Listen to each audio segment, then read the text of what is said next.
What up? All right. Let's do this. How is everyone? Let me just make sure we should be straight.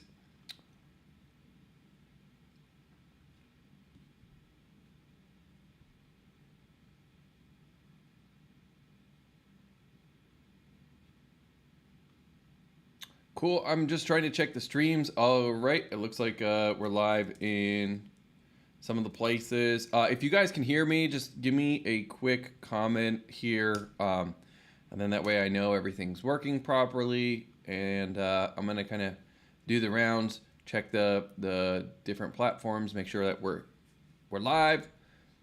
And we'll get rocking and rolling here in just a second. I'm stoked to see you guys.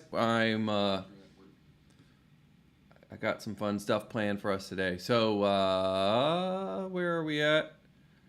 Looks like we're looking good. Sweet. Yes, we are looking good. Everything seems to be porting in all the right places. Let me just boom. Yeah, if you guys can hear me, give me a quick comment. I just want to make sure the chat is also pulling in. I try to monitor it on Restream where I get to see kind of most of y'all. But I pop in occasionally because sometimes... what up, Matt? Good to see you. I see Matt's on YouTube. All right, sweet. I'm starting to see y'all. And then let me just pull up my chat here on the stream, and then we'll be good to roll. Okay, interesting. Can one of you guys just comment on any platform? Because then that way I just want to make sure it's pulling in here. It looks like it's not pulling in. And I'm not exactly sure why. So as well, I want to know, is everything looking good? Like, are we sounding good? Are everything sounding looking good? Am I having some lag issues? All right, sweet. So I see y'all. Boom. Boom. All right, we should be good to rock and roll. How are y'all feeling? Give me a little bit of love here in the chat. I'm needy, and because I'm needy, I want to know when things are working. What up, Marshall? I see you over on Facebook. Good to see you. Good to see you, Britta. Some things that I just want to get into before we go too far deep into some training, because I just will end up way down a rabbit hole, having a good time talking about stuff. But overall, I always like to explain kind of what we're doing here. Ultimately, my goal is to just help you guys sell more stuff, right? I want to help you guys find new ways to sell your stuff, find better ways to sell your stuff, find faster ways to sell your stuff. Ultimately, I want to help you take your sales game to the next level. A lot of what I'm doing is pretty untraditional. In a lot of what we're doing, I'm big on inventing and kind of like really pushing the boundaries and innovating on sales in general. So while you guys are here, the thing that I always recommend is to engage in the chat. The more you guys give, the more you're going to get. So, you know, if you guys are asking questions, you're writing down your key takeaways, that stuff's going to help you integrate what we're doing here into your nervous system. And then it's going to help yield more and more results. So there's a very clear pattern after having done these now for several months. The people that are active and kind of in here engaging in all this stuff, those are the people who end up putting the stuff into motion and end up getting results. So I want to see you guys get results. I just love to see that. And Marshall asked, is there a Zoom link? No. So we do this just live on all the different social platforms. People are kind of hanging out in several different places. Some of y'all are in one of our couple Facebook groups. Some of y'all are over on YouTube. Some of you guys are on LinkedIn. Wherever you are, I'm stoked to have you. Tag a friend, bring a friend. I would love for you guys to have more company. The more the merrier. It kind of makes it a lot more fun when we get more folks here, and you guys can ask better questions and kind of like we develop this little bit of a culture as we go through this. So I'm really pumped. So a lot of times what I'm doing is I'm going straight into cold calling. Today I wanted to go over actually a little bit of training before we get into anything. And the reason is because I've been working with a lot of sales reps closely right now, and there's been a common pattern that I've been noticing among a few different sales reps on teams that we have right now, especially the sales reps who are not quite where they want to be, right? So ultimately, you guys are going to have where you are, where you want to be, and typically there's a gap between those two things, right? It's that gap, or what I would call an existential crisis, that creates the tension, and through that tension, that's what then will get you guys the sales and help you guys convert. But also, it's that gap that helps us motivate our own selves, right? And so ultimately, if you guys want to get good at sales, you have to get good at mastery of yourself. And when you master yourself, that's when you're able to then start to influence other people. Now, what I notice is a lot of people try to use the tail to wag the dog, right? A lot of people are trying to use the tail to wag the dog. And so what I mean by that is they're getting all caught up in, what to do and how to do it. So, the most common question anytime I'm working with a sales rep, especially when they're not quite clicking at the level they want to, they're always going to ask, what do you say when they say blank, right? And that's a terrible question. They say there's no such thing as bad questions. There are plenty of fucking bad questions, right? Now, I'm going to tell you guys straight up and be super real with you whenever you're asking a bad question, because a bad question, the only thing that's a bad question is a question that gets you further from the result that you want, right? That's what constitutes a bad question. If you're trying to get towards a result, your ability to get that result comes down to the questions that you're asking and how you're communicating with yourself in that process. And so a good question will get you closer to the result, and a bad question will bring you further away from the result and where you're trying to go, right? So what do you say when they say blank is a bad question, right? And it's the most common question that salespeople will ask. And the rationale is there are layers and levels of learning. And so at the base level of learning is tactical learning, right? Do this, right? How to do this. Let me show you how to blah, blah, blah, blah, blah. Now, if tactical learning got people to where they wanted to go, everybody would be billionaires just off of watching YouTube videos. But you'll notice that's kind of not the case, right? There's plenty of people who tactically know how to lose weight. How many of you guys know how to lose weight, right? Pretty simple. Eat less, move more, right? It's not that crazy of a concept. And ultimately, when we know how to lose weight, that's the tactical process, or that's the tactical part of this. But there's a lot more that's going on that prevents us from actually losing weight, right? And so it doesn't matter. You'll see people yo-yo diet, crash diet, they do all kinds of crazy extreme things because the tail's trying to wag the dog, right? And so the question then becomes, okay, well, if not tactics, what do we focus on? Do we focus on strategy? And no, you don't want to focus on your strategy either if you're not quite where you want to be in the early days. Ultimately, when you guys are working on the strategy, it's just when you do what, right? Or when you do the how. Strategy is knowing what's effective when, and so it's basically contextualizing the how-to. That's what strategy is doing for us. Now, after that, now we get to the place where usually this is where we got to start looking at and working when we're not quite where we want to be. Any guesses what it is before I reveal it? I would like to hear whatever your guesses are in the chat before I reveal it. And I'm really pumped, while you guys are doing that too, I'd love to know a little bit more about like where you guys are in your journey. How many of you guys are actually working on opportunities? How many of you guys are looking for new opportunities? Who here is a business owner taking their own sales calls? Any context you guys give me, it helps me just cater everything to you. I like to really customize this stuff so you guys are walking away getting exactly what you need. So any context that you guys have, please add it there. But the question, back to our main question is, if it's not tactics we're looking at, and if it's not strategy we're looking at, what is it, right? What should we be focused on, and where is sort of the right place to direct our energy?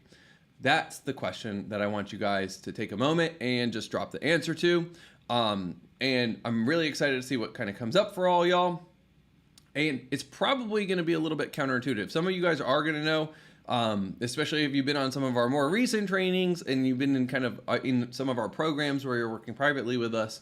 You may know the answer to this already, but what is it that we want to focus on if it's not tactics or if it's not strategy? I want you guys to drop that in the chat. And then once I see a few answers, then I'll go ahead and actually reveal it, because ultimately we come into it and we place our attention on the wrong things. It's kind of like someone who wants to build abs, right? When Adriana and I lived in our previous place out in Tampa, we had this guy who was actually our next door neighbor, and he would go to the gym, and he clearly was working on his abs, but he would sit on the ab machine and just do this ab machine trying to work out his abs all the time. And I can assure you he had no abs, right? Like, I'm sure you guys all can probably guess what he had. He had a big old fat belly, right? And it was because he would be sitting there and he would be working on his ab crunches, but it doesn't work that way. A lot of times you have to indirectly solve problems. Because he's trying to work out his abs, he's not getting to where he wants to go. The abs are made in the kitchen. That's the old saying in terms of fitness. Abs are made in the kitchen, right? So you have to control your diet, and then generally with abs, you're looking to do more full body compound workouts in order to strengthen your core, not just do ab crunches. When you do ab crunches, it actually gives you a bigger belly, right? Because it starts to shape things in a way that you don't necessarily want. So I see a few answers here. Some of you guys say discovery, some said tonality. That is close. Tonality especially is close. But the area that you want to focus on is actually your beliefs or your values, right? And that's the first layer. And then there's one even higher layer that I want to get you guys to focus on beyond that. But the beliefs and the values is the layer, right? So generally, people have beliefs that are preventing them from getting to their outcome. And they're always subtle little beliefs, right? They're not big, heinous, obvious beliefs, right? Like sales is evil or sales is bad. That may be some folks' belief, but I'm sure most of you guys who are here and are actively selling, you guys don't believe that. You probably believe that sales is a form of service. Sales is a way that you can change people's lives. Sales is a way you can help people, right? You probably already have some of the foundational beliefs, but then there are subtle little beliefs that will get in the way of you actually getting to your outcome, right? And an example of that is I have to close everyone that I can. Or really, like, I just want to close everyone. I just want to close everyone is a very common belief for salespeople who are struggling or for business owners who are struggling. I don't get on a phone call and think to myself ever that I want to close everybody. All I want to do is do whatever is in the best interest of that person, right? And it's up to me to evaluate it, and then I determine whatever's in the best interest of that person. Then a lot of times it means saying no to that person. That's going to be what's in their best interest. Sometimes it's going to mean referring them to someone else who can help them better than I can, right? Because maybe they think they need my solution, but my solution actually isn't the best solution. So I can make an introduction or a recommendation and then kind of point them in the right path and be able to help them. So the belief of I want to close everybody is one of those beliefs that will really crush your sales. Another one is, right, I need money. If you guys ever find yourself thinking about how you need money while you're on a sales call, you will end up fucked. That is so obvious because you're coming from a taking energy as opposed to a giving energy. And it's really wild when you come from a giving energy as opposed to a taking energy, then the more you give, the more you get. That's how this game works, right? And so by coming from a giving energy, and there's a balance, right? Some people are overly givers and they don't know how to define boundaries. So you want to balance with that of like, okay, I obviously don't want to be needy and give too much, but I also don't want to be needless and kind of like, or come from a taking energy. I need to have this balanced energy of what I'm looking for are fair exchanges, but really I want this person to end up with way more than they bargained for, right? And so that's always sort of a core belief for me is I want to do whatever's in this person's best interest. Sometimes that means not closing the deal or whatnot, right? As well, what I want to be able to do is I want to be able to give to people without them really crossing my boundaries, right? Or without them like offending or coming across where I feel comfortable, right? And so I lay out my boundaries. I'm very clear with boundary expression. And that's a way that you can get to there, right? So ultimately though, if you feel like you need money and that's on your mind, money will run away from you, because the things you chase, what do the things you chase do? Right? What do the things they chase you do? They run away from you. So if you're thinking about your own needs at all while you're on the call, then it's very likely that it's going to be interfering with what you're trying to do, right? And so these are just like a couple subtle beliefs that will exist in people's minds. So another belief that people have, and I had this belief, and it killed me for a long time when I first was trying to learn how to sell, which was like, if I don't close a sale, or if I don't get the sale, then I lost, right? If I don't get the sale, then I lost. So that's a win-lose mindset, and that's not going to get you to where you want to go. If you feel that if I don't close the sale, then I lost, then you're already in trouble, right? Because what you're going to do is you're going to do whatever it takes to push someone into a sale, even when it's not in their best interest. So there's these subtleties of the beliefs that we got to check ourselves on and make sure that you keep yourself wired in on them. And so that's just a few examples of beliefs that will end up backfiring or kind of hurting you in the long run. And then as well, on top of some of those beliefs, other things that we see is like, anytime you have I need in your mind, I need will fuck you over, right? Like you want to give to people and it's they need. If they don't buy, they lost. If it's not that if they don't buy, I lose. No. If they don't buy, they lose. That's because I'm selling a product that I believe in and I know, hey, I'm gonna present it to the best of my ability. I'm gonna give you whatever you need. But if you don't buy and you don't realize what it's costing you to not have this thing in your life, then you're the one who's gonna lose, right? And that mentality helps you protect your energy, because now you're not coming from this needy place. Instead, you're coming from a place where you're serving, you're giving, you're able to be a lot stronger in your posture and your positioning. The other thing is so I personally believe, and I'm going to just kind of give you guys some of my beliefs, because my beliefs have helped me tremendously in the process of selling. A lot of how I've developed the beliefs over time have been to make sure I have an even keel. So I believe in writing your highs low and your lows high. And I'm going to say that one more time because that's a really big one. I believe in writing your highs low and your lows high. So one of the things that happens is when sales reps get hot, they'll start to fly too close to the sun, right? They think that they're the newest hot shit on the block, that they're basically the best thing to ever happen to sales. And then they get cocky and they get an ego and then they get checked. And the fall is so far that they just find themselves in a situation where potentially they may never come back mentally. In other cases, when you're eating shit, which you're bound to do in sales, like there are games and there's offers and there's times that the market moves or your ads are flipping and there's stuff that's going to happen. But if you're eating shit and you go into a place of desperation worse, it's only going to make it worse, right? So when I'm low, I want to ride the lows high. And when I'm high, I want to ride my lows or ride my highs low.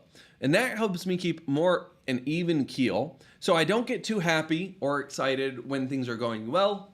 And then I also don't get too sad or frustrated when things are not going well, right? Another belief is every no is just one step closer to the yes, right? When you have that belief, it will serve you tremendously, because it's not that a no is now, oh, I said no and I'm fucked. No, they said no, and now I'm one step closer to the yes. That's the goal, right? And so a few other beliefs that I've found to be tremendously helpful is a close is not getting the sale. A close is getting a definitive answer, yes or no, right? And so when I'm selling, my goal is to close the deals, right? Whether that means I got a sale or not doesn't matter to me. I just want to get them the fuck out of my pipeline, right? And so I want to get people out of my pipeline. And so I play follow-ups. Like I'm not a person that thinks that you have to close on the one call. And if you don't close on one call, then you're never going to close. That's not my mentality at all. I actually get about 60% or more of my deals will come from follow-ups, and really mastering follow-ups and being able to do it with power was a major turning point for me to take my sales to the next level, right? So I believe in follow-ups, and it's just that I don't believe in open-ended forever follow-ups. I want to get to a point of a definitive yes or no, and then no can be no, not right now, but that's perfect. All I'm trying to do is free up my cognitive resources, because there's only so much time and energy that we have in the day, and I need to free up those cognitive resources in order to be able to serve my best fit prospects who are closest to the point of conversion, right? Or the best fit people who are really hot to trot. Those are the ones that I want to be able to dedicate my time and attention to. And if I'm leaving everybody open-ended, that just starts to weigh on me in terms of the cognitive resources and having to think about, oh, do I have to follow up with this person or blah, blah, blah, blah, blah. So I want to get to a close, and a close is just a definitive yes or a no. It's a completely different mentality than thinking that if I didn't collect the cash, then I didn't close them, right? A close is just a yes or a no that's very clear and definitive. And so as a result of that, I don't care. I don't care if their answer is no. And this is another subtle belief, is I don't care what their answer is. Their answer does not affect my emotions whatsoever. I do not care what the answer is. If it's a yes, if it's a no, it doesn't matter to me, right? So as a result of that, then I just am able to push to a decision after a certain point, right? I'm going to do whatever I can if I know they're a good fit to help them realize the cost of inaction and the benefits of doing this. But if ultimately they're going to defer to their fear or whatnot, you know what? I'm going to go find someone who is more motivated and has a better mindset or mentality overall, right? And so certain little beliefs like these are the things I want you guys to be taking inventory of, because it's the beliefs that you guys are carrying a lot of times that will get in the way. And so anytime you guys are looking at like why people aren't buying or what's going on, I want you guys to just start to find and identify the subtle beliefs, and they'll flash in your mind really fast, because when our beliefs are unconscious, then the unconscious mind, they go so fast. And so you got to be able to slow your mind down to catch your beliefs. And so one other really major thing that I wanted to drive home in terms of some of these beliefs is that I believe as a salesperson, my job is not to put the ball in the net, right? The ball wants to go in the net no matter what. My job is to keep the ball out of the net, right? And what I mean by that is I view being a salesperson more like being a goalie who's trying to prevent bad fits from entering into our program. Then I view being a salesperson like a striker who's trying to get people across the finish line, right? And so by taking that attitude, first of all, for every action, there's an equal and opposite reaction, right? So if I'm trying to prevent people from joining, or at least like I'm reluctant for people to join, then that amplifies their desire, because the human mind works in a way where we want what we can't have, right? Or we want stuff that's more difficult to obtain, because the more difficult to obtain something is, generally the more we're going to value it. So when I view it as my job is to basically keep people who are bad fits from being in the program, that is where I show up in a much better way. And I want you guys to really see the consequences of getting a bad fit in the program. Like a lot of you guys think I just got to close everybody, and then if they like whatever happens, happens. But when I'm enrolling bad fits, it negatively affects the mindset of my fulfillment team, right? So my entire fulfillment team will want to quit their job or hate their life, and I don't want to put them in that situation. A lot of times if I enroll a bad fit, it costs the business substantially more, because the person may buy, they'll get through it, and then we end up just having to refund them. And I now at that point, I've had to pay for whatever softwares, labor, any sort of like expenses that I would have associated to it. They're going to claw back the commission, but then again, the payment processor is going to charge us the payment processing fee. So the worst part about enrolling a bad fit is, as a business, it costs us a lot of time and money to have a shitty experience, right? It creates potential negative word of mouth down the road. There's all these issues when it comes to enrolling a bad fit. On top of all the issues I just mentioned, for us as salespeople, if we're working leads and we're working our pipeline, when you enroll a bad fit, they're the person that freaks out. And so you get called in to try and save the deal and smooth things over. So you waste a lot of time trying to smooth things over with people who shouldn't have even been in the program or shouldn't have even purchased the product in the first place. So by taking the frame of mind that I'm a goalie, and because I'm a goalie, my job is to keep bad fits out of the program, it creates a much more attractive stance and posture. As well, what it does is it allows me to make sure that I'm properly vetting people. I'm doing the depth of discovery that's necessary to make sure that they have all the pieces in place, that their expectations are properly set. And when the deal comes across the line, the deal sticks. That's the key. I want my deals to stick. And when you do this, it's just going to set you up to where the deals that you're getting are much, much better deals. The people get better results. Because the people get better results, then you start to drive more referrals. Those clients who come in and get results will start to introduce you to their friends. They'll start to introduce you to other people who they feel like could benefit from the service because of how awesome of a job you've done. When you start enrolling bad fits, the negative word of mouth will start to come back and bite you in the ass. So that's just a subtle belief, right? Is that I believe I'm a goalie whose job is to keep bad fits out of the program or from buying the offer. I'm not a striker whose job is to put points on the scoreboard. So these are just subtle beliefs that have really served me. Now, what I want to invite you guys to do is share some of the beliefs that you find helpful for you, but also share some of the beliefs that maybe you have that you would like to work on, or beliefs that you have that you feel like may not be serving you right now.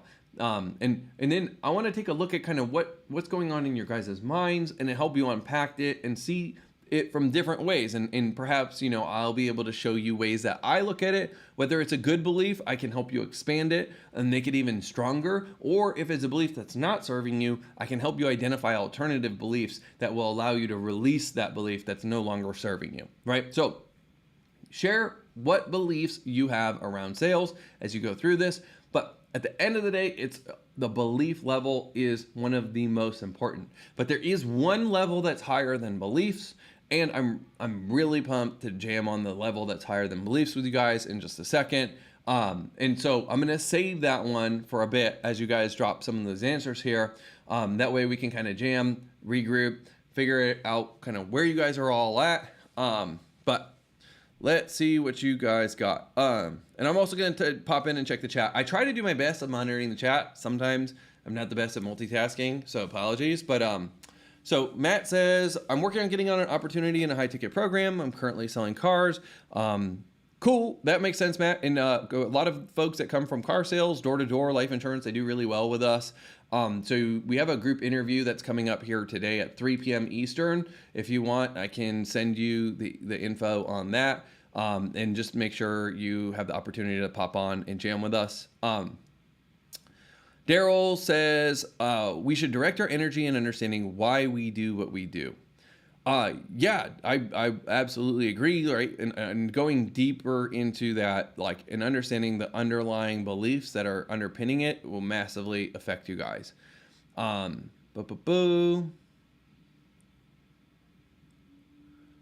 said, I don't like that. Best interest is always a way to lead a sale. I think they mean you don't like trying to push people into programs, which if that's the case, I agree with that. If not, though, I'm open to alternative points of view. So, we're about to start. So someone asked, when are the cold calls starting? We're about to start. We're just going to run through this little bit of training, and then I'm going to hit the dials here in a second. But I really wanted to run through this just because I've seen this popping up right now on multiple occasions, and no amount of tactical stuff that I show you, no amount of strategic stuff that I show you will even work if the underlying beliefs and then the next piece that we're going to talk about are not in place and they're not set up to win. I believe if you do not believe in the product, even with a hugely high commission, you will crash and burn. I absolutely believe that as well. It's not worth it to sell something that you don't believe in, because ultimately, if you don't believe in it, but you're selling it, you're selling your soul. And it's not worth it to sell your soul. No amount of money is worth a guilty conscience. That's always been my belief, is no amount of money is worth a guilty conscience, right? And so if you don't believe in a product or you don't believe it's the best thing for another person and you're selling it, that guilty conscience will weigh on you. And in fact, when I used to work in timeshare, I mentioned to my dad, like once I stopped starting, like I got to this point where I stopped believing in the product, I mentioned to my dad, I mentioned him kind of like how I noticed all these older reps that had these like mean kind of scowls like on their faces. And it was almost like they became their resting face was this like cynical kind of scowling energy. And the reason is because they all had an idea of like, if it's not them, it's me, right? And so they had a kill or be killed sort of attitude to the whole process. And they were creating win-lose deals where they would win at the expense of the other person. And when you're creating win-lose deals, your conscience knows. And so they ended up having this like really cynical look. They kind of had this nasty scowl. And I started mentioning it to my dad. And my dad said something to me I'll never forget. He said, you earn the face you wear. Right? You earn the face you wear. So my goal is to have crow's feet wrinkles here because I've been smiling so goddamn much. I want to have wrinkles in my forehead because I'm constantly in a state of wonder and surprise and delight and joy. And in the process of experiencing those emotions, like it just makes my life more fun. And so that's where you want to start to sell products that you absolutely genuinely believe in, that you feel like if one of the kind of gauges that I use is, would I sell this product to my brother? Would I sell this product to my mother? Would I sell this product to my father? Right? Assuming you guys have good relationships with them. If you don't have a good relationship and your answer is yes, then maybe you shouldn't be selling the product. But assuming you guys have good relationships with your family members, like I have great relationships with all my family members, would I sell the product to them? If I can't honestly say yes, then I don't want anything to do with the product, right? I don't want anything to do with a product that I would not sell to a member of my own family, because that's a good sign that, you know what, this might not be the best product and I'm just doing this for money. So, sweet. Now, one level up above belief, what's your guys' guess as to what that level is? Like what would be higher than belief? And this is like the pinnacle. Almost everything you do will be wrapped up in this. And it's up to us to engineer it, because if you don't, it's going to be engineered by society for you, right? But what is above belief? That's what I want to understand from you guys. What do you feel like would be the level above belief? Daryl says service mindset. Cool. What else you guys have? What's the level above belief? Right? Because your values and your beliefs, that's where really everything starts. And you'll notice that like all the best CEOs, they spend a lot of time talking about their values and the vision, because that's basically the way that they're sharing their beliefs. But there's one thing that's just above beliefs, right? And I want you guys to drop that in the chat, whatever you guess that would be. And then I'll reveal that to you in a second. So Adrian says values. And values are massive. I actually view values and beliefs as being somewhat synonymous, right? So values are just very they're strongly held beliefs is really what a value is. So the layer above values in beliefs is your identity, right? Who you perceive yourself to be is the highest level of it all, right? And so your identity will determine your beliefs and your values, and your beliefs and your values will determine the strategies and the tactics that you go about implementing, right? And so your tactics, the tactics of somebody who desperately needs the sale, are going to be very different than the tactics of somebody who doesn't really care and they just want to do whatever's in the best interest of the other person, right? And so the identity is the thing that's higher than the beliefs, right? The identity is where the being is existing. That the identity is where it's how I perceive myself in relationship to the world, right? And we define ourselves by our relationships, but we create these identities, and that identity, we start to play the role that we are imagining ourselves to be. And so, it's pretty wild, like you see with method actors too. When someone will take on a high level identity, like Heath Ledger taking on the identity of the Joker, and almost anyone who's played the Joker says that taking on that identity has been risky and scary to them. And so he took on this identity, and it brought him to the edge, right? It brought him to a place that you couldn't come back from. But ultimately, our identity will then kind of dictate everything else from that point. And so, who do you see yourself as? And what I want to encourage you guys to do is check out, there's a great book called The Alter Ego by Todd Herman. And so borrowing other people's identities is a beautiful tool. So I went to college at Boston University, and they saw in my freshman year, when we first got to college, there was a R-rated hypnotist that came. And the R-rated hypnotist had one guy so hypnotized, he turned this dude into Michael Jackson. Told him he was Michael Jackson and he could moonwalk. And honestly, this motherfucker turned into Michael Jackson. Like, he was legit moonwalking. Like, and this was a kid, like, he could have never done that. But because he bypassed his own identity, he owned the identity of Michael Jackson. Like, this kid was dancing at, like, it was the most incredible thing I'd ever seen. And it's just an example of when you borrow and lean into an alter ego, then it's going to turn you into a different identity. And so someone said tequila also turned me into Michael Jackson once.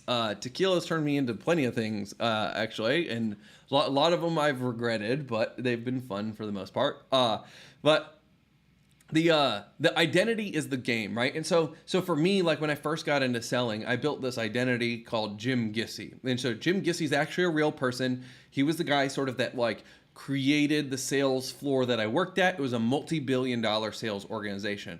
And in fact, this identity still informs a lot of what I've done up until now, right? So everything that I've done in terms of learning how to build sales teams, learning how to master the art of sales, learning how to master the art of training sales, it's been me walking in the wake of this identity that Jim Gissy had built, right? And laid out before me. So I would borrow that identity, and by being able to borrow that identity and play that role, it allowed me just to get better and better and better and better at the game of sales. And like ultimately my whole life is embodiment of basically following in that identity. And you know, I'll go and I'll find identities that I really like and that I want to borrow. And you guys can find identities in several places. Some of my favorite places are spirit animals, any sort of celebrity, any sort of fictional character. So like a lot of the times movie characters, TV show characters, book characters, people that you are really inspired by, those are great characters for you to go about and borrow their identities, right? And so as you guys start to look at it, I want you to start to take on higher and higher level identities,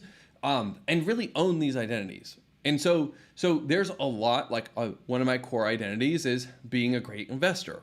And so it's important to me to think like great investors, which is why then I go and I read the books of like Ray Dalio and Charlie Munger and books by investors that I'm inspired by, books like Market Wizards, things like that. And I borrowed all these people's beliefs and I've kind of composited these beliefs into this identity. And so our identity is really made up of like an aggregation of our beliefs, right? And the beliefs inform the identity informs the beliefs. Generally what I like to do is I like to pick my identity first, and then I see what that character believes, right? Because the beliefs are almost like a manifestation or an eminence of an identity. And so if you really like boil everything down to like what you are, right? You're a mind, a body, and a soul. But the identity is kind of the culmination of all these things together, where your mind, body, and soul are all interrelated. And you know, if you think about it, we can ultimately not have our body, but still have our mind. We can not have our mind, but the soul is really like the core piece of it. And that's where our identity comes from, is at like a deep level. It's this like the spiritual aspect of it all, right? And so when we borrow and we imagine and we leverage the identities of other people that are sort of getting the results that we want to get, or who are being the types of people that we want to be, then it allows us to just leave our baggage at the door, leave our bullshit at the door, and take it to the next level and really become our highest versions of self, ultimately. So I wanted to drive this home because just whenever I see sales reps that are struggling, they go straight into tactics, they go straight into strategy, and they never really take the time to analyze their identity and their beliefs or their values. And as a result of not having very clearly defined identities, beliefs, and values, they constantly will struggle. even if they are given the right script and the right thing to say, even if they're given like the right strategy, they'll still mess it up because it's incongruent with the beliefs or the identities that they're holding. So I want to encourage you guys and invite you guys to explore that more. So it's definitely something I would spend a good amount of time journaling, and just like a prompt that's really great to open it up is like, what is my sales identity? Another prompt that you guys can use to open it up is, what are the beliefs that I have around sales? When I hear sales, what's the first thing I think of? Those are some really good instances for you to be able to take and understand what your beliefs are and what your identity is as it relates to sales. So that's what I got for you guys. I want you guys to drop anything in the chat if you guys have any questions. And I'm pumped to hear what you guys got. And then let's start actually pulling this up and start doing some dials. Boom. Man, I need some water now. I dropped all that fire. Boom. Let me pull up I'm going to pull up the CRM and we're going to start hitting the rings. Ding, ding, ding. Sweet. How are you guys feeling also? I want to know how you guys are feeling so far. If you're having a good time, let me know. I love to kind of hear where everyone's at. What stood out to you so far as well is a big question that will help you drive home the lessons in a big way. So what stood out to you so far?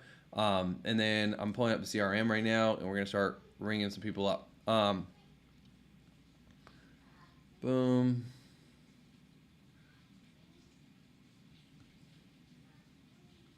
I kind of went on a long rant there, so just we'll see what we do in terms of appointment setting. We may not have enough time to get to an actual pickup because sometimes it takes a little while, but I'm going to hit these as fast as I can right now and just see what pops up for us. So I have like 100 tabs open too, so I'm just trying to close things out, make it a little bit more manageable. Boom. So I'm just trying to close things out, make it a little bit more manageable. Where are we at? I'm hearing myself.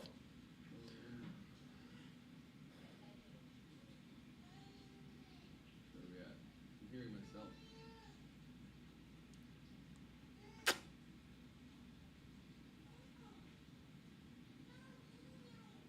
All right. Pulling this up. Hell yeah, Daryl says he's powered up, and I like that. All right. Pulling this up. Hell yeah, Daryl says he's powered up, and I like that. Dude, I have there's something that's playing audio, and it's driving me nuts. Dude, I have actually pulling this up and start doing something that's playing audio, and it's driving me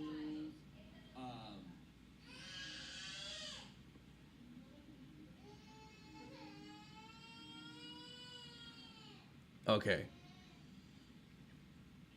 I think I fixed it. Hopefully, I don't know. Okay. Oh, you mofo! I didn't fix it. I think I fixed it. Hopefully, I don't know. Oh, you mofo! I didn't fix it.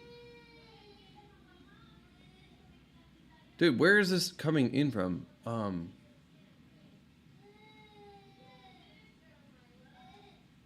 Dude, where is this coming in from? Oh, I found it. Okay. Sweet. All right, let's hit this thing. Actually, it'd be fun if any of you guys have any leads you want me to dial.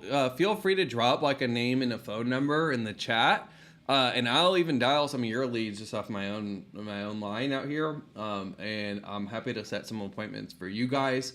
That's always pretty fun as well. So.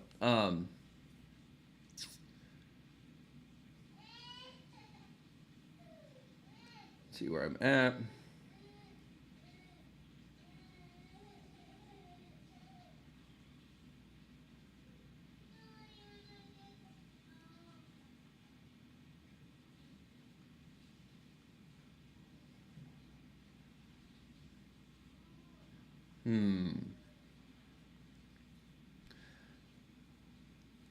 So you guys, if you guys have been on one of our streams before and you've seen me do this before, I talk a lot about how important it is to be like on point with your smart lists and to get good at the booleans with your smart lists.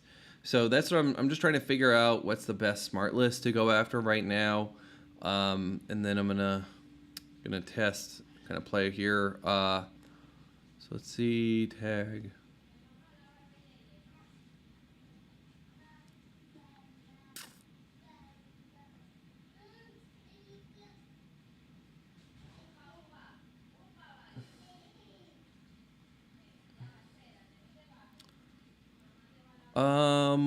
Who do I want to talk to? Let's see.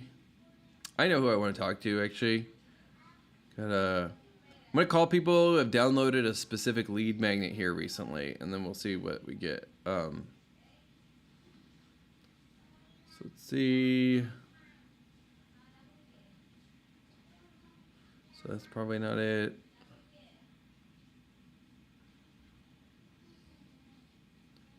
So I'm calling folks who have downloaded a lead magnet from us in the past recent period. So let's see. That's weird.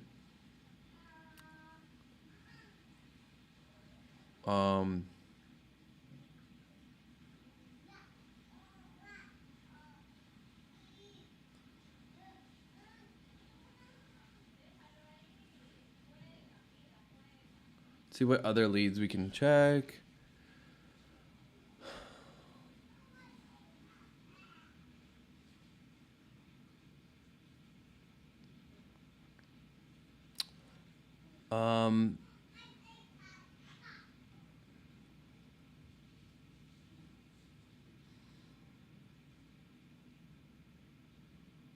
Let's see.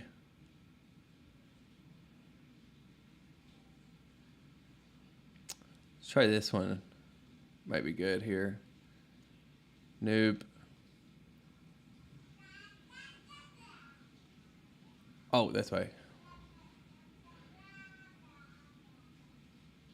There it is. So try these guys.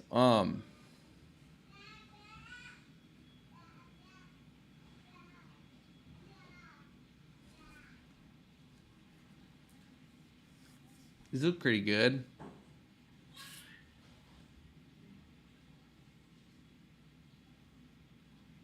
See how many of these guys I got.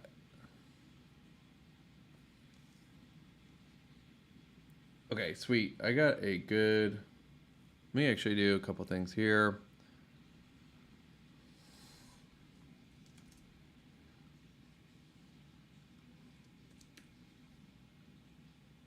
Boom.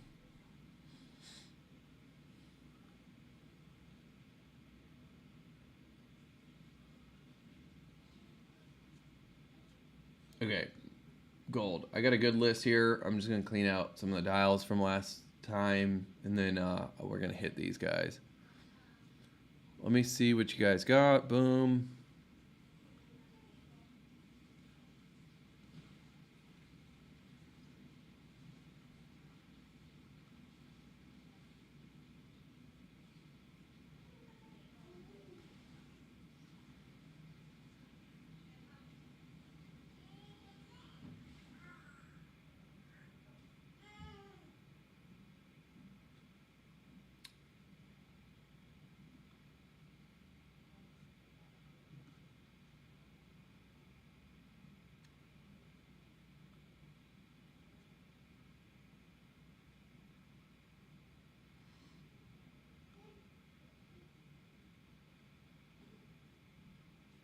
All right, sweet. Let's hit these guys. Tell me if you guys can hear this.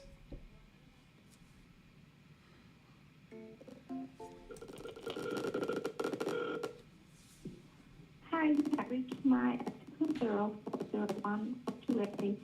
Please leave the message, phone number, and the phone. Here.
Oh man, I was hoping to talk to that guy actually. We'll see. It's all good. That's probably not the best time to call this person. They were in Australia, so don't wanna wake her up. There we go. We got Ray. Let's see if Ray's gonna do it.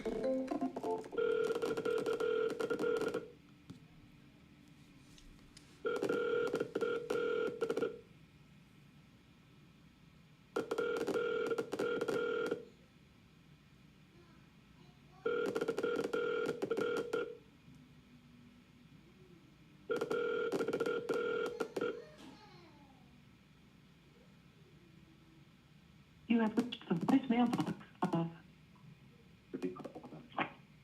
At the tone, please record your message. When you are finished recording, you can hang up or press pound for more options. Yo, Ray! How you been, man? I'm just reaching out because you had tapped in. You're looking for some more leads or appointments, I think, for your offer. So if you're still looking to generate some more leads, let me know, and I'm happy to kind of take a look at what you got and see if there's any way that we can help you crank up that revenue. All right, man. Have a good day.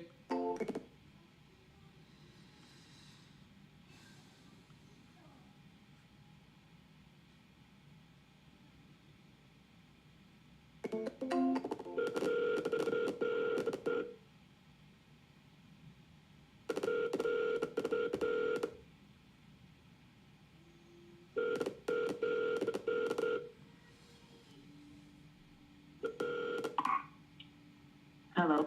Tanya, how you been? Who's this? It's Mike. You hear me? Yeah, I hear you. Mike from here. What's new? You had reached out to us because I think you were looking for some leads or appointments for your business. No.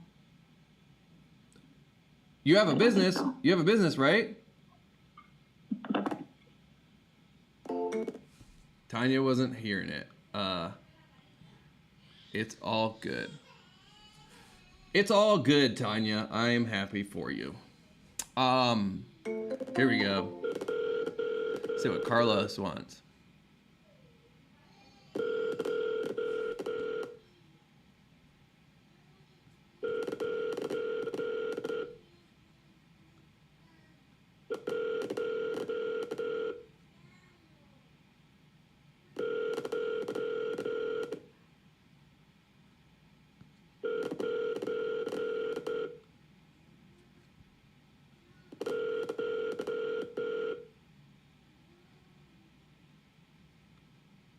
Please leave your message for 83261463334.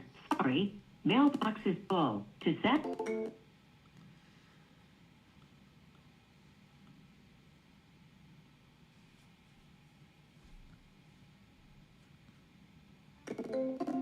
Valid phone...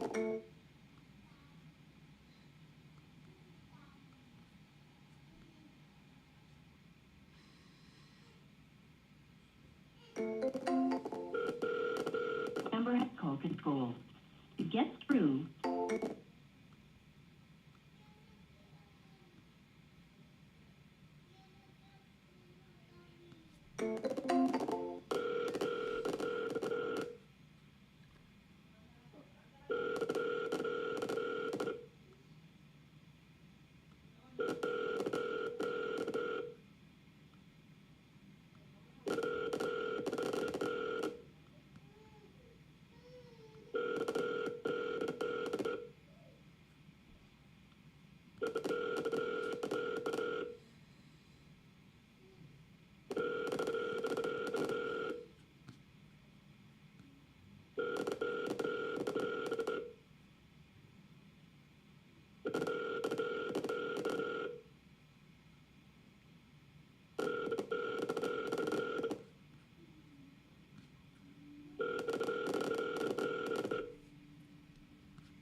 So remember the number I always tell you guys is 10 to 15 dials before you get a pickup. So we got one pickup already.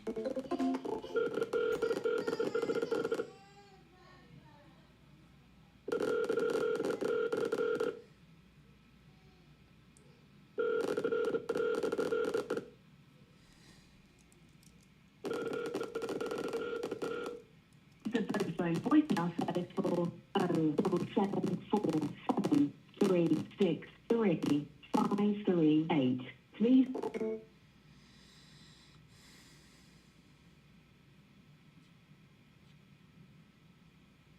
You know, with Harry Potter, I never knew if their name was Neville or Neville. What is it? Is it Neville Longbottom or Neville Longbottom? Nepo?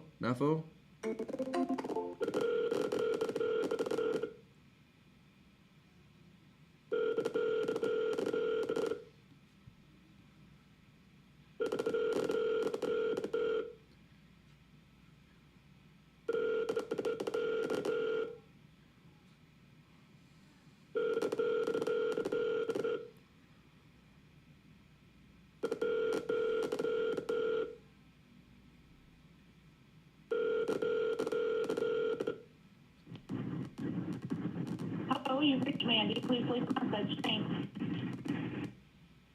At the tone, please record your message. When you've finished recording, you may hang up or press 1 for more options. Mandy, how you been? It's Mike. I was just reaching back out to you because you had sent us a note. I guess you were looking for more leads or appointments for your business. So yeah, just feel free to give me a shout back here on this number in order to chat about that if you're still needing leads and appointments. So look forward to hearing from you. Have a good one.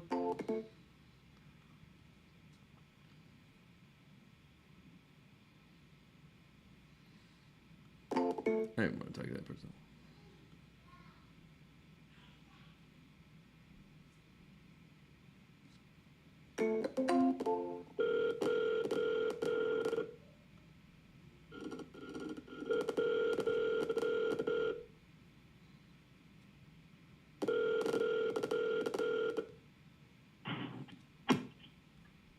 Hello? Tracy, how you been? Okay. Yeah, only okay? Yeah, who is it? It's Mike. I was just trying to see what's new with you. Mike who? Mike, you'd reached out to us a while back because you were looking for more leads for your business. Oh, yeah, I'm so confused. I have no idea who you are. Huh? Dude, you don't remember reaching out for more leads and appointments? I don't remember a lot lately. No? Well, you been sick? I've been stressed. Stressed? Yeah. Yeah. From what? From the business or just in general? In general. Yeah. In general, kids. Yeah, well, I know I got a second on the way right now, and we're in the first trimester, hanging on for dear life. So, Huh. how many kids you got? 4 of them, but they're all Oh my goodness. almost adults. You said they're all little? They're all almost adults. Oh, almost adults. Oh, so now they're getting into real problems, huh? Yeah, my youngest one is 17. I know what I was like when I was 17, and I wouldn't wish that on anyone. Yeah. So, well, I get that you're probably a little bit scattered with family stuff at the moment. Are you still trying to grow your business? I haven't really tried to do anything lately except for survive all No. the What was other it? stuff my daughter's got going on. She was raped. So I Oh, have a lot of court cases going on. I have lots of lawyers and investigators and all sorts of stuff, but it's just really stressful. yeah, that's got to be the worst thing I can imagine, especially because it makes you relive something like that over and over again when you just want to move on with your life, I bet. Yeah, and they keep wanting her to do this or do that, but she doesn't want to talk about it.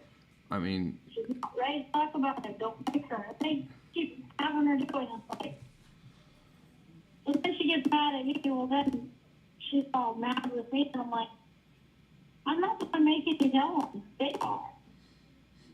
yeah. Yeah, that's tough. I'm sorry to hear that. I don't even know what I would do. I would probably lose my mind if I was in that situation. Well, it's the second worst thing you can ever hear that happen to your child. I know. Yes, it's the first one. I know. All right. Well, I figure you probably got a lot going on, and it may not be the best time to add more on to your plate. So if there's anything I can kind of point you to in terms of like any resources or anything, I'm happy to help any way that I can. So just let me know. But I get it if now's probably. It sounds like I wouldn't even recommend trying to grow a business at this point. No, I'm just so stressed out. Like, everything's stressed now. Like, I don't even know what to do from day to day. I'm like, I have no idea. Yeah. Yeah, I hear you.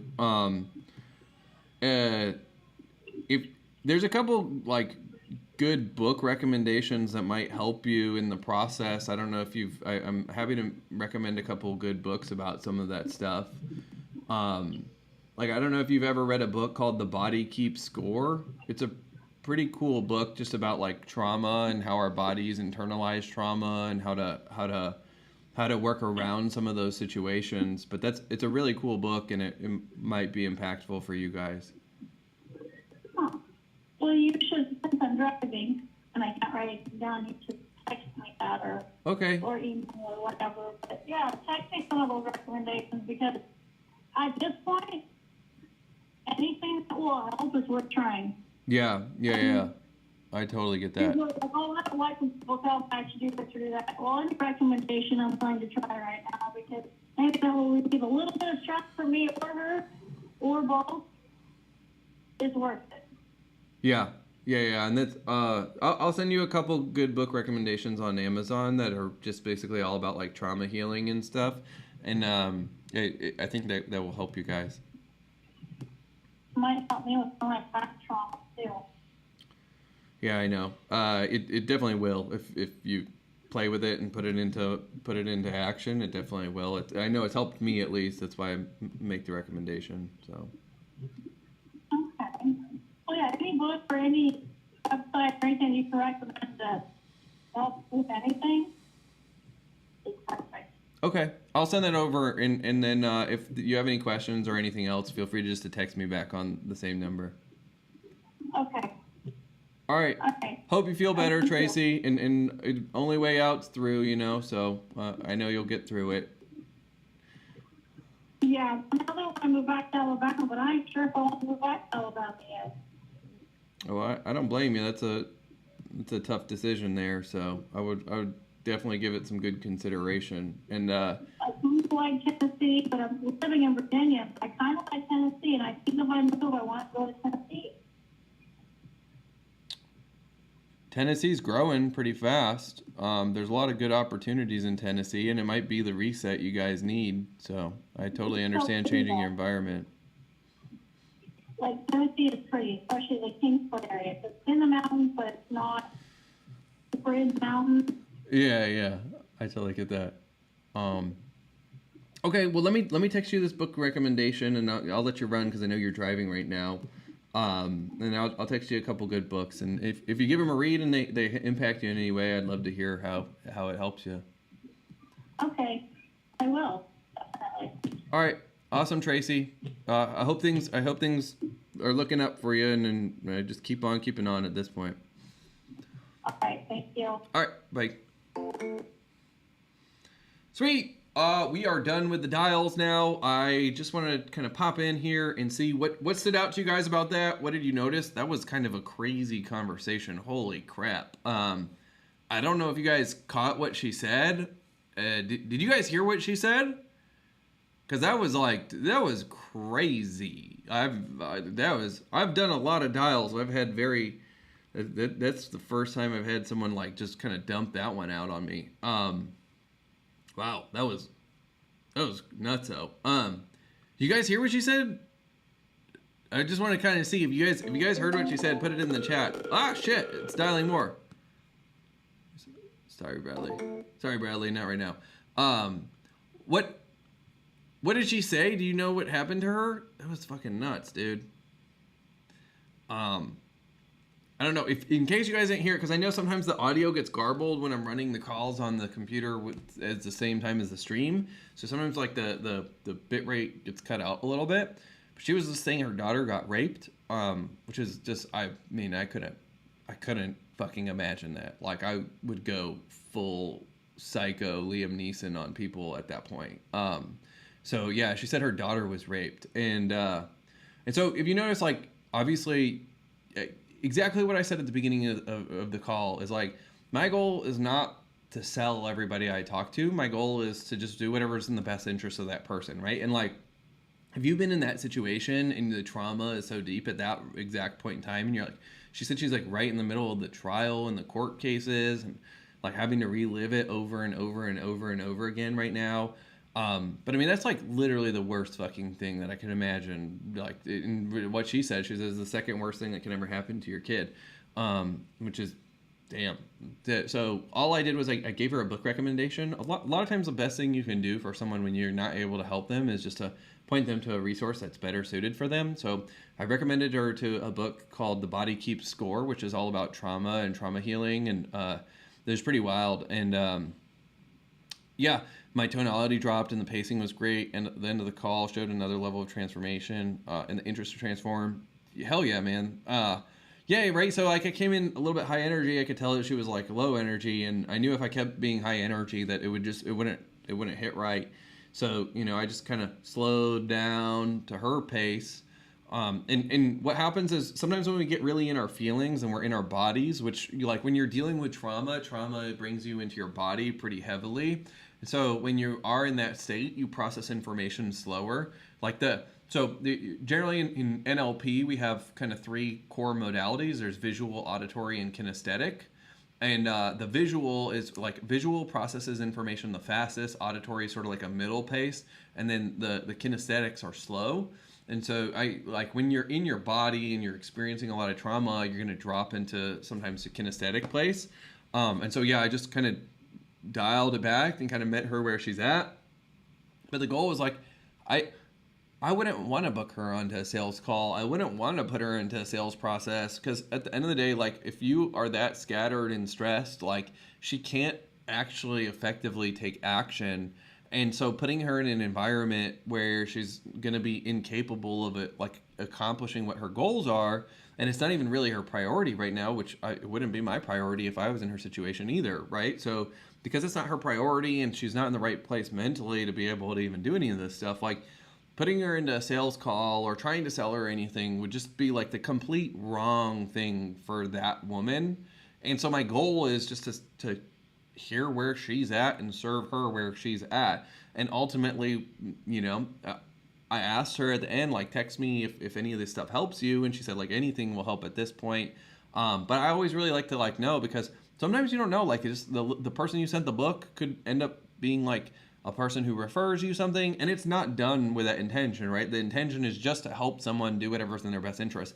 But the karma that you receive off of it, and you just end up with a lot of benefits and a lot of good karma that comes off of by like really just being present and serving someone in that way. So it was a really powerful call. Holy shit. And to be honest, it was like the perfect call to come after what we had talked about in the training segment earlier, because it was just like such a clear way for me to actually demonstrate. And you saw how second nature a lot of the beliefs are just showing up. Like the beliefs are, I want to keep bad fits out of the program. You know, I want to put whatever's in the best interest of the other person in the front. My goal is not to close everyone, but to get to a definitive yes or no. Like you saw me get to a definitive no, right? You saw me say, hey, this isn't probably the right fit or right time for you right now. And we're able to have these deep level conversations and really just kind of like get to that place. And you know, by opening with the long lost friend, even though she wasn't at the energy to be like, hey, how are you? Like, or who is this? You know, she wasn't open and friendly.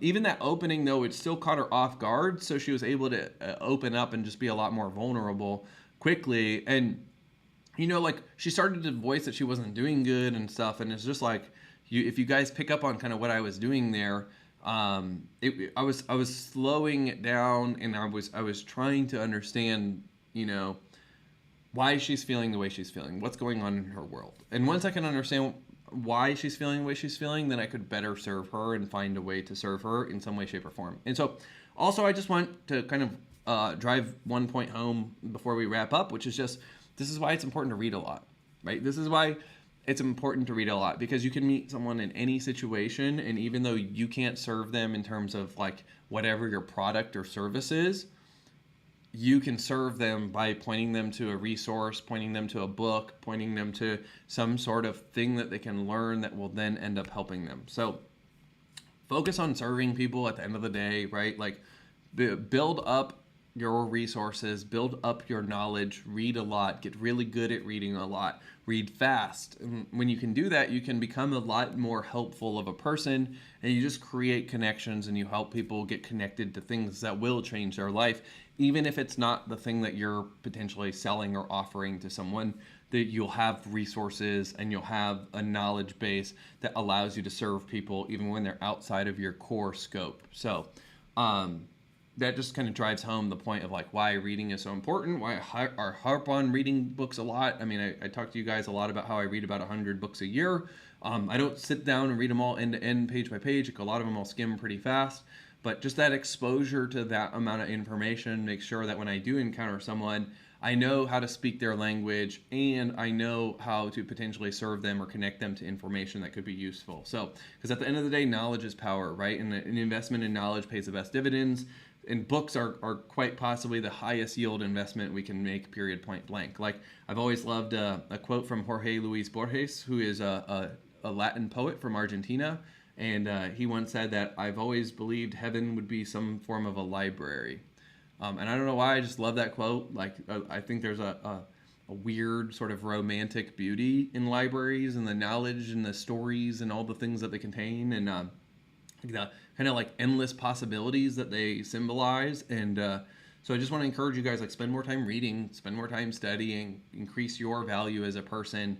And as a byproduct of that, you're going to be able to just to serve better than you are able to right now. And you're going to be able to serve more people than you are able to right now. So that's what we got for today. I hope you guys enjoyed this. I had a blast, and that was really powerful. Holy crap. That was a really, really powerful way to end this. So, as always, I want you guys, if you're watching the replay, drop replay in the comments. I want you guys to drop whatever your key takeaway was from this session. One thing that I mention every time is just when you drive home your key takeaway and you encapsulate it in writing crystallizes thought. So it's going to help you anchor your memory. It's going to really help you dig this into your nervous system, so you know a lot better what kind of stood out for you. So what stood out to you? What did you notice? What was that key takeaway? I want you guys to write that in the comments here, because that's going to serve you in order to take this knowledge and turn it into action. And from action, it becomes habit. From habit, it becomes your character. From character, it becomes your destiny, right?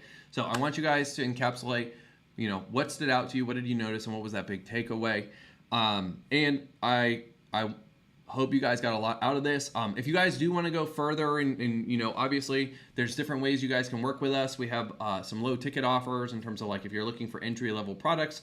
We have some training products that you guys can check out, ranging, you know, from the low end, and then we have high level consulting, work one-on-one with some of you guys, as well as we have some group programs. So just kind of depending on what you're looking for, if you're looking for a self-study course, you're looking for a group training program, or you're looking for some intensive one-on-one, please don't hesitate to reach out. You can go to scalewithmikemark.com, scalewithmikemark.com, and then that will have an application. You'll fill out a little bit about what you're working on and everything, and then that application will help me just kind of cater whatever the conversation is to where you're at. So that's what I got for you guys today. I hope you guys got a lot out of this. As always, drop that key takeaway there, and I look forward to hearing from y'all. So peace out. Rock the rest of your week, y'all.